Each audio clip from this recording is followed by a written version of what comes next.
Halo dan selamat datang di After Sound Review, dan kali ini gue bakal bahas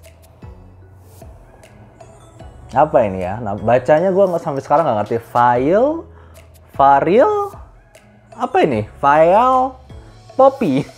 Jadi sebelum thank you dulu untuk Bro Dwika yang udah pinjemin file Poppy ini ke gue untuk bisa gue review dengan sejujur-jujurnya. Dan lu yang selalu komen di bawah untuk cobaan file Poppy, yes, bebek packing, thank you dulu untuk Bro Dwika ya, udah pinjemin nih. Dan sekarang seperti biasa gue akan bahas dari build, fit, frekuensi respons, suara, dan juga perbandingannya. By the way, file Poppy ini harganya sekitar 100 ribuan aja, dan dia menggunakan single dynamic driver. Dan by the way, kelihatannya cantik juga ya, maksudnya housing full full metal begini, warna silver, bawahnya juga warna abu gini, cukup menarik. Tapi gimana kah suaranya? Untuk build quality file Poppy ini sebenarnya buat gue cukup kelihatan bagus sih. Maksudnya kita ngomongin harga sekitar 100 ribuan doang. Untuk housing dan juga nozzle-nya udah pakai metal, dan gue ngerasa bahannya cukup bagus. Ini nih, lihat. Jadi kayak berasa cukup kuat ya, dia all metal dari housing sampai ke nozzle, dan filternya pun menggunakan bahan metal. Lalu kemudian ini sebenarnya kayak spaceship ya secara bentuk ini ya, kalau dilihat sekilas kayak spaceship. Cuma spaceship masih lebih kecil sih. Lalu kemudian untuk kabelnya sendiri ini juga nice, dia ada strain relief, jadi nggak gampang putus bagian sininya. Lalu kemudian kabelnya ini agak tebel tapi berasa cukup lentur dan nice ya, jadi nggak berasa murahan kaku begitu, cukup lentur, cuman memang nggak detachable aja. Dan kemudian ini bagian untuk jacknya sendiri, overall nah nice aja sih. Cuman yang gue ngerasa unik yaitu kabelnya itu sangat-sangat mirip dengan Moondrop Quartz. Lihat tuh, mirip, mau atas mau bawahnya, kalian lihat tipis tebelnya tuh kayak persis banget. Jadi ya mungkin supplier kabelnya dari tempat yang sama lah, tapi ya unik aja sih gue bisa nemu begini.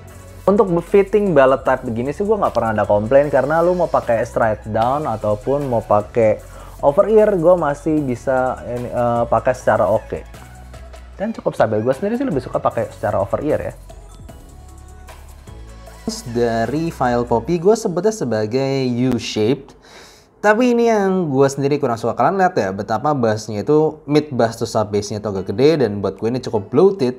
Dan juga habis itu sebenarnya di bagian mid range nggak terlalu di push, agak mundur. Tapi lihat ini, ada bagian treble yang tiba-tiba cukup naik sendiri, dan buat gue itu kadang bisa berasa sibilance tiba-tiba, padahal overall suara tuh kalau misalnya kita perhatiin segini doang itu sebenarnya berasa warm, tapi tiba-tiba ada sudden peak yang bikin bisa cukup cempreng, bisa cukup kasar di beberapa lagu.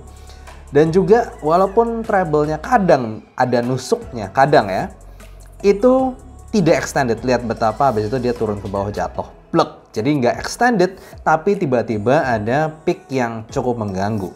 Dan ini kalau gue bandingin sama beberapa ayam di harga 100 ribuan dengan KZ EDX dulu nih. KZ EDX kelihatan dia lebih V-shape, tapi masalahnya di EDX yes, memang beberapa orang ngerasa agak pedes.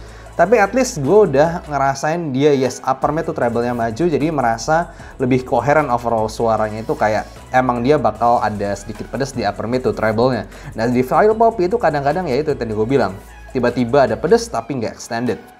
Kalau misalnya dibanding lagi sama seperti TRN MT1, lagi-lagi MT1 juga agak mirip, tapi dia tuh lebih ke vocal, dia ada sedikit shoutiness, dia berasa vokalnya jelas maju, tapi habis itu treble-nya lebih rolled off dan smooth. Kalau misalnya dibandingin lagi sama salah satu ayam yang hype ya, si Moondrop Quartz, kelihatan bahwa si Moondrop Quartz itu sebenarnya paling mendekati neutral di harganya. Dia lebih di F neutral dibandingin yang TRN-1, KZ-TDX ataupun si file Poppy ini.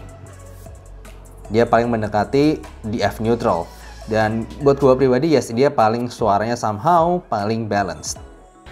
Oke, kalau suaranya sendiri gue mungkin masih bisa mengkategorikan ini sebagai U-shaped. Sedikit warm, tapi gimana pun gue nggak terlalu suka sound signature begini, karena buat gue ini nanggung kemana-mana. Karena gue yakin kalian pertama kali denger ayam ini, mungkin kesan pertama kalian dapet adalah betapa dia suaranya tuh tebel.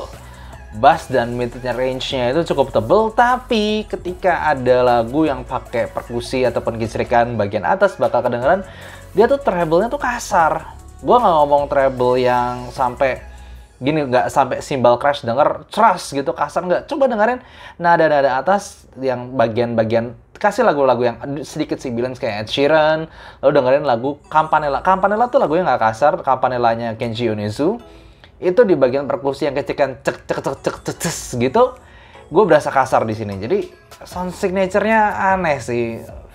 Mau dia nyantai enggak, energik enggak, tebel tapi atasnya kasar. Gue gampangnya ngomong gitu aja sih. Jadi gue ngerasa ini nanggung banget kemana-mana. Bassnya itu gebuk, dia lebih ke mid bass sih. Gue nggak ngerasa sub bassnya, nggak ngerasa bassnya itu dalam. Dan juga cukup lambat, yang langsung gue rasa tuh cukup lambat. Gue dengerin lagu Campanella di Kenji Yonezu, lalu gue dengerin lagu rock gitu tuh jelas berasa bassnya tuh cukup lambat tapi tebel. Lalu kemudian untuk mid range-nya ini sekali lagi gue bilang dia cukup tebel, maksudnya vokal cowok berasa berbody, vokal cewek sedikit berasa kurang lepas. Dan juga gue ngerasa vokalnya tuh positioningnya lebih mundur dibandingin bassnya. Dan di sini kerasa ada mid bass bleed yang bikin vokalnya itu muddy alias agak nggak clear gitu, berasa kehalang dengan decay bass yang masih ada. Jadi cedung, bassnya tuh kan belum hilang, loh ada vokalnya, jadi kayak vokalnya tuh berasa muddy, nggak berasa lepas vokalnya. Dan kemudian treble ini bagian yang gue benar-benar nggak suka. Maksudnya treble-nya itu sebenarnya tidak energik. Lo dengerin violin, lo dengerin saxophone di sini itu nggak bakal berasa lepas, bakal berasa agak mendem mungkin, tapi kasar. Itu yang gue nggak suka tuh, tiba-tiba ada pick yang kasar, set gitu. Kayak tadi gue bilang, setelah lagunya Ed Sheeran, Galway Girl, kalian langsung denger lah di awal itu lagunya kasar di sini. Dan juga dengerin, padahal vokal Ed Sheeran agak mendem, tapi kasar. Lalu kemudian dengerin satu lagi, lagunya Campanella Kenji Yonezu yang gue bilang. Lalu kemudian denger lagu yang jadul lah, seperti lu denger lagunya Setia, Krisye gitu. Itu gampang banget ditemuin bahwa treble-nya ini jelas ada treble pick-nya. Overall ini signature sound-nya aneh sih tonalnya. Dan kemudian kalau ngomong secara teknikalitas juga gue ngerasa kurang bagus. Gue ngerasa dia muddy, separation-nya itu nggak berasa. Juga kemudian secara soundstage kurang, secara imaging kurang. So gue bandingin misalnya sama yang lain ya. Di sini gue ada ayam 100 ribuan tuh banyak. Kayak Moondrop Quarks, lalu kemudian ada MH755, ada KZ EDX, ada Teren MT1, ada KKZ VK4. Buat gue, si file Poppy ini gue yang bener-bener, maksudnya sisanya ini ada kelemahan, ada kelebihan.